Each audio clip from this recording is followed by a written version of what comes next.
ધારી તાલુકાના સરસિયા ગામ ખાતે જૂનાગઢવાસી શ્રી રાધારમણ દેવના તાબાનું નૂતન શ્રી સ્વામિનારાયણ મંદિર મૂર્તિ પ્રતિષ્ઠા મહોત્સવ કાર્યક્રમની ઉજવણી કરવામાં આવી છે। સમસ્ત સત્સંગ સમાજ તથા સમસ્ત સરસિયા ગામ પરિવાર આ કાર્યક્રમમાં સંતો હરિભક્તો ગ્રામજનોએ મોટી સંખ્યામાં હાજરી આપેલ હતી।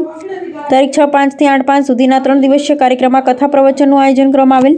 જાજરમાન સ્વામિનારાયણ મંદિરના ભૂમિપૂજનથી લઈ મૂર્તિ પ્રતિષ્ઠા મહોત્સવ કાર્યક્રમ સુધી તન મન અને ધનથી સહકાર આપનાર વિપુલભાઈ માલાણીની સાકરતુલા કરવામાં આવેલ। આવતીકાલે બ્લડ કેમ્પનું પણ આયોજન કરવામાં આવેલ, જેમાં સમસ્ત ગ્રામજનોના નવયુવાનોમાં વધુમાં વધુ લોહીનું દાન કરશે।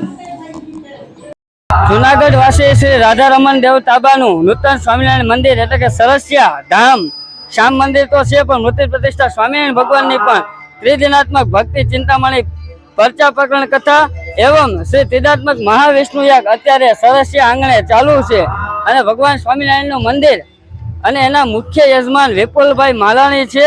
અને આ સત્સંગની અંદર લાભ લેવા સરસિયા આખું ગામ, ખાચરિયા ગામ, ગોવિંદપુર, આજુબાજુ, લાડલી, જૂનાગઢ તમામ મહંતો સંતો અત્રે ઉપસ્થિત છે અને આજુબાજુના ગામને પણ આમંત્રણ આપીએ છીએ।